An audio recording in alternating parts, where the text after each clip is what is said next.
Hello, I'm Christin Brown. Hello. Hi, it's Christin Brown. Hi there. And welcome back. It's giving very Wendy Williams.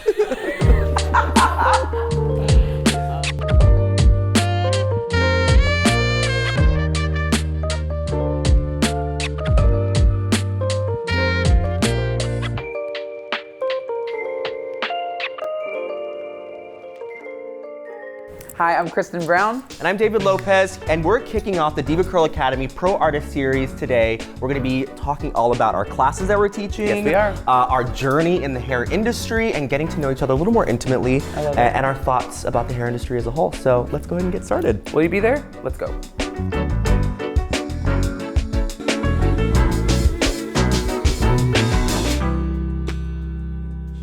and adapt and adjust multiple times in your life, but when you do it for yourself, that's when it's really like unlocking that authenticity. I think too, and thank you, and I think that I think why it's so important for the conversations to happen, and I think for people to go into these places that are so scary, especially being a brown and black person and queer person, is that you then pass on the autonomy to other people to live their authenticity, Absolutely. Whatever that means. It might not be queer, it might not be gender, it might not be whatever, but in whatever way that they're holding back in their life, they're gonna see someone living their truth, and they're gonna wanna feel the same feeling. It might be that this cisgendered straight white man wants to wear lipstick. Yeah. You know what I mean? Totally. But he's gonna feel, I have the autonomy to do that too. You know, I'm passing on this courage to someone else.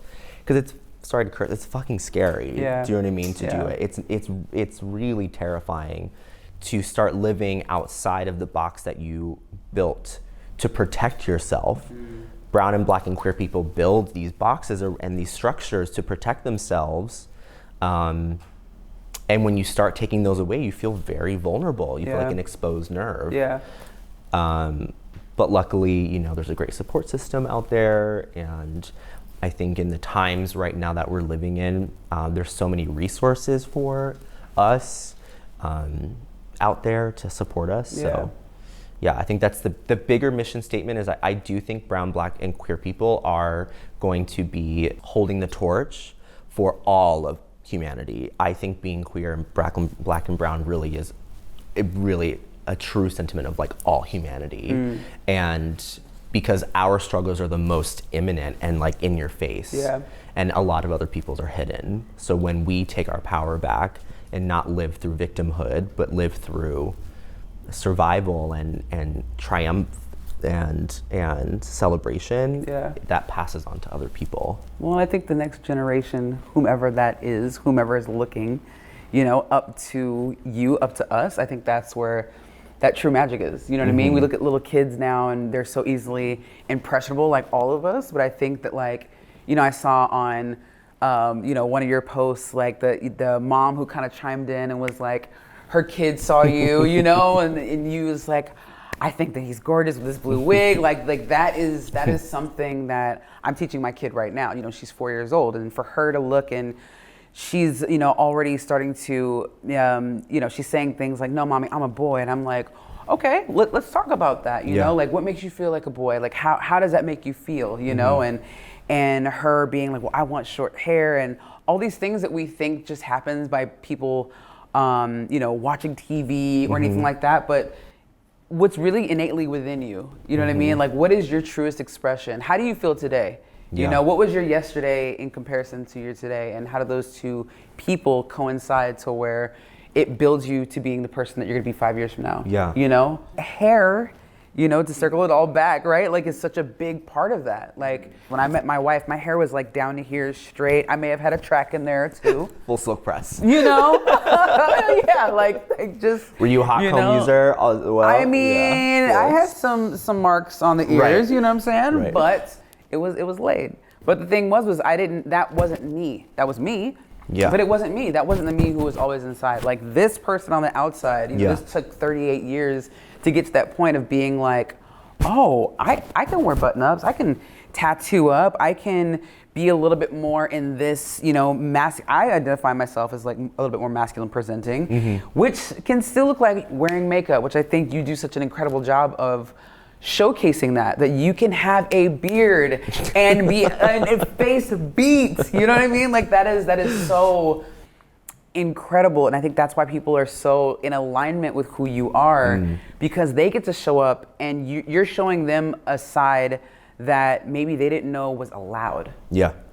You know what I'm saying? Yeah, the permission. Giving people permission. Absolutely. You know, permission, acceptance, you know, it's a whole like revolutionary moment, I think, for us as queer Black and brown people. Yeah. Is because you're right, we are carrying the torch. Our struggles are the most out there. Yeah. They're the most, like you said, in your face, the most prominent, you know? And so I think when people really get to look at situations like this and they say like, okay, then I'm not minimizing my struggle, but mine also aligns with this person who I see on social media. Yeah, it's you know? a very like democratic way of like looking at, you know, how everyone aligns. But, Right. you know, what's interesting is I think in my life, the first instance that I can remember seeing the transaction of permission really was honestly at DevaCurl. I had never, because look, like I grew up in a household that always straightened our hair, and it was like that's what's beautiful, and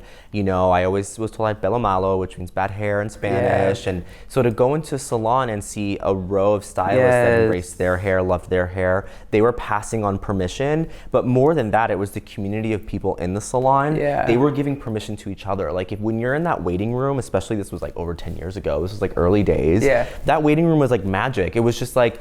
There was like the first timer who flew in from like, you know, Nebraska with, you know, the girl from Upper East Side has been going there for years, like, you know, and that transaction of permission between each other, like, look at their hair, like, oh my God, I have permission to wear my hair like that too.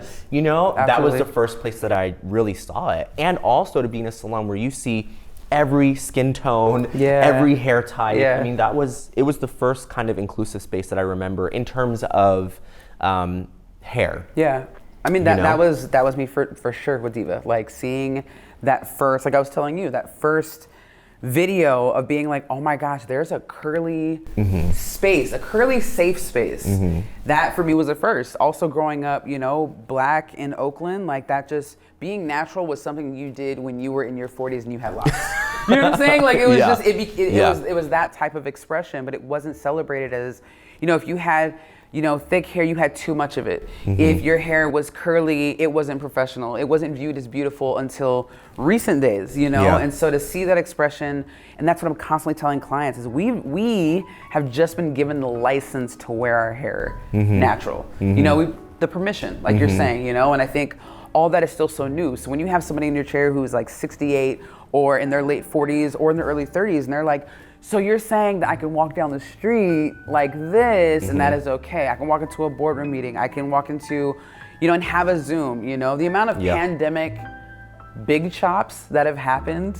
A lot. A lot, you know what I mean? And I think it's been really liberating for a lot of those people because they probably wouldn't have made that transition without, you know what I mean? Go into the world every day. Correct.